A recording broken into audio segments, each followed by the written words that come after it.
আসসালামু আলাইকুম রহমতুল্লাহি ওবরকাতুহু। সম্মানিত দর্শক, ভারতের সঙ্গে পাকিস্তানের যে যুদ্ধ, সকল শঙ্কা, অবিশ্বাস এবং অনিশ্চয়তাকে তুড়ি মেরে যুদ্ধ শুরু হয়ে গেছে।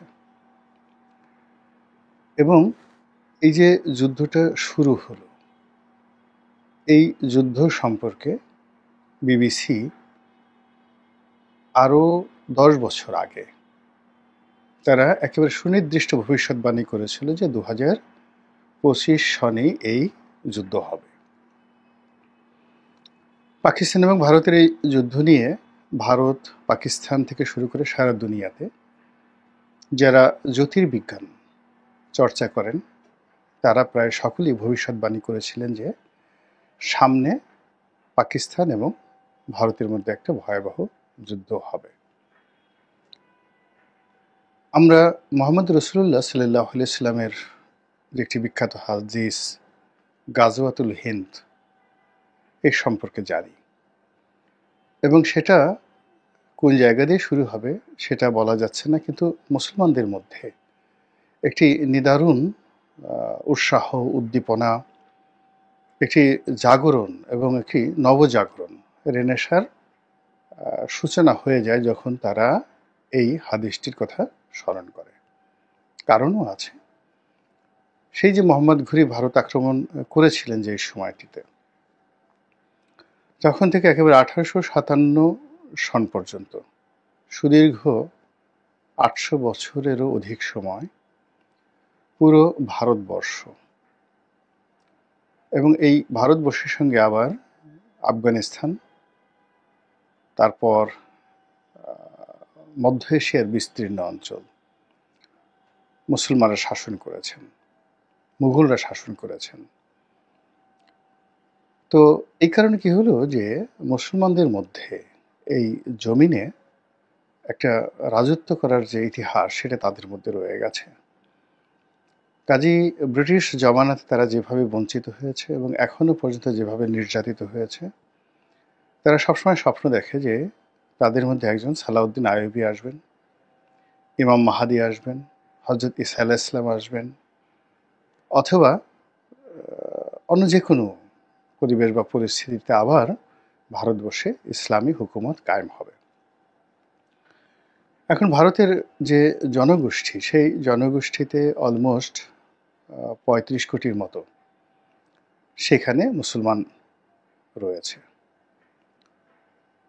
পাকিস্তানে প্রায় 22 কোটি, বাংলাদেশে যদি আপনি ধরেন 18 কোটির মধ্যে ধরুন 17 কোটি মুসলমান, এর সঙ্গে নেপাল, তারপর মালদ্বীপ, শ্রীলঙ্কা, সেখানেও বিপুল সংখ্যক মুসলিম বসবাস করে।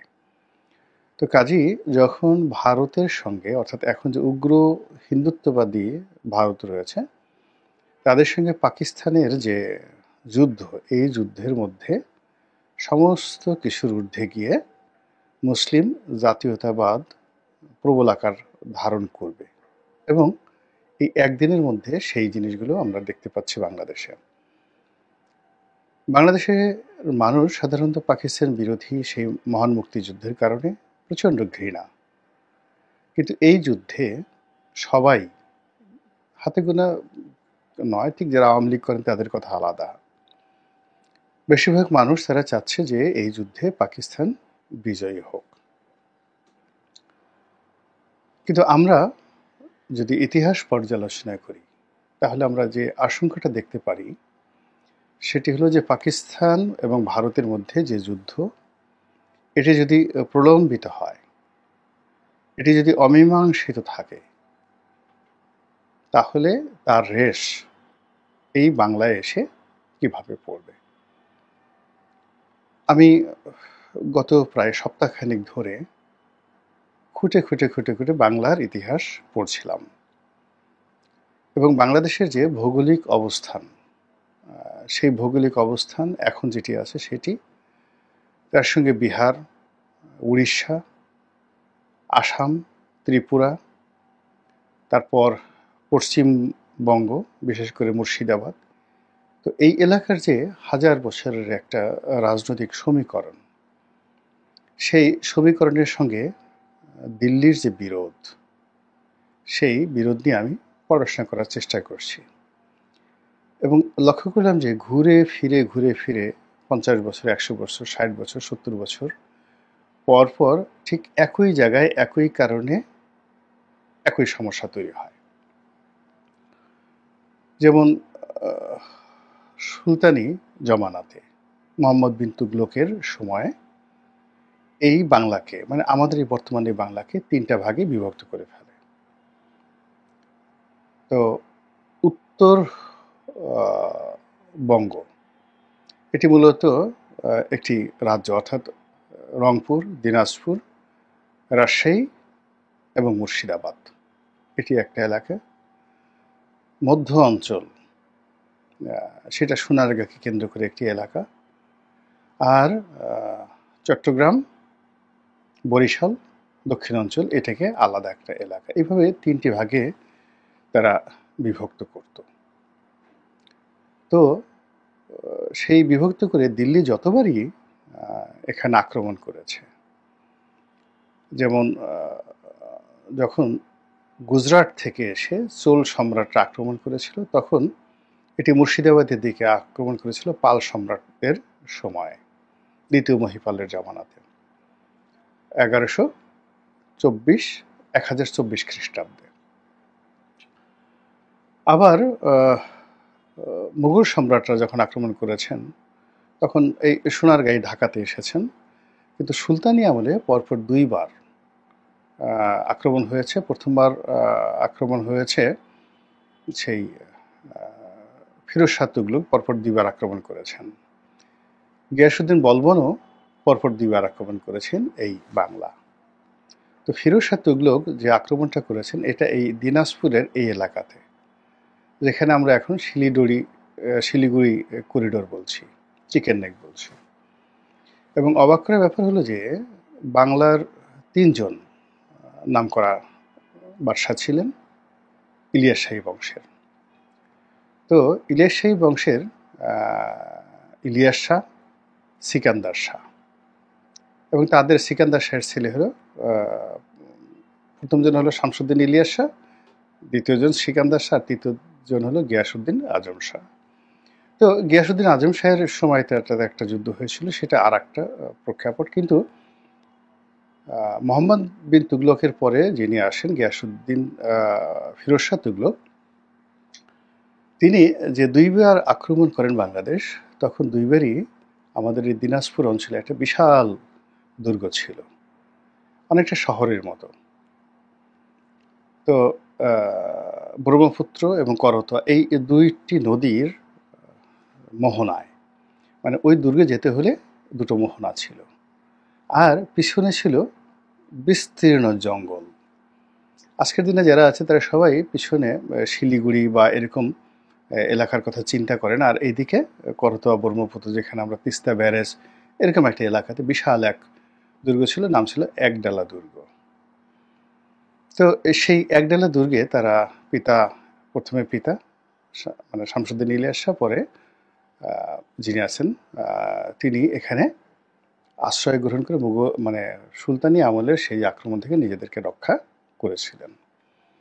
তো সবসময় উত্তরবঙ্গটিকে বাংলার যারা শাসক, সেটা ইলিয়াস শাহী বংশ বলেন, হোসেন শাহী বংশ বলেন, পালেরা বলেন, পাল সম্রাটরা, সেন বংশ বলেন তারা, তারপরে শশাঙ্ক, তারা, যেই সময়টাতে বাংলা খুব শক্তিশালী ছিল, সবসময় উত্তরবঙ্গকে তারা একটা দুর্গ হিসেবে গড়ে তুলেছিল।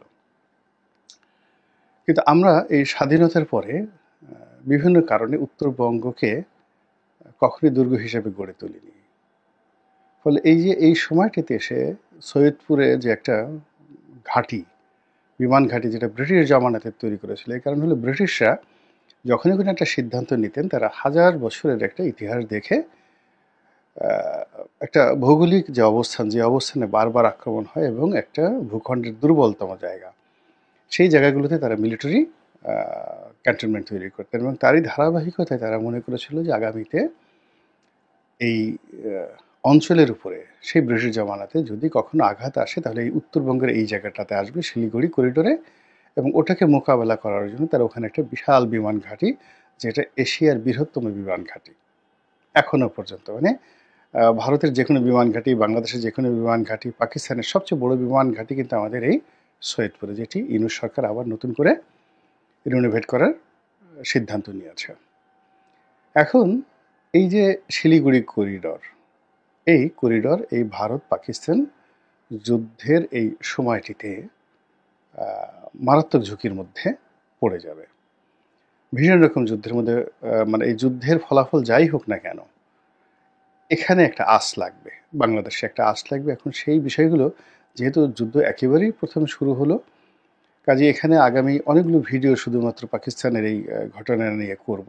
আরও ডিটেলস বলবো, ভিডিওগুলো ছোট ছোট করার চেষ্টা করব। আর শুধু যেহেতু শুরু হলো এই সময়টিতে আমাদের পাকিস্তান নিয়ে, ভারত নিয়ে বা শশাঙ্ক, তারা যেই সময়টাতে বাংলা খুব শক্তিশালী ছিল, সবসময় উত্তরবঙ্গকে তারা একটা দুর্গ হিসেবে গড়ে তুলেছিল। কিন্তু আমরা এই স্বাধীনতার পরে বিভিন্ন কারণে উত্তরবঙ্গকে কখনই দুর্গ হিসেবে গড়ে তুলিনি। ফলে এই যে এই সময়টিতে এসে সৈয়দপুরে যে একটা ঘাঁটি, বিমান ঘাঁটি, যেটা ব্রিটিশ জামানাতে তৈরি করেছিল, এই কারণ হলো ব্রিটিশরা যখনই কোনো একটা সিদ্ধান্ত নিতেন, তারা হাজার বছরের একটা ইতিহাস দেখে একটা ভৌগোলিক যে অবস্থানে বারবার আক্রমণ হয় এবং একটা ভূখণ্ডের দুর্বলতম জায়গা, সেই জায়গাগুলোতে তারা মিলিটারি ক্যান্টনমেন্ট তৈরি করতেন। এবং তারই ধারাবাহিকতায় তারা মনে করেছিল যে আগামীতে এই অঞ্চলের উপরে সেই ব্রিটিশ জামানাতে যদি কখনো আঘাত আসে, তাহলে এই উত্তরবঙ্গের এই জায়গাটাতে আসবে, শিলিগুড়ি করিডোরে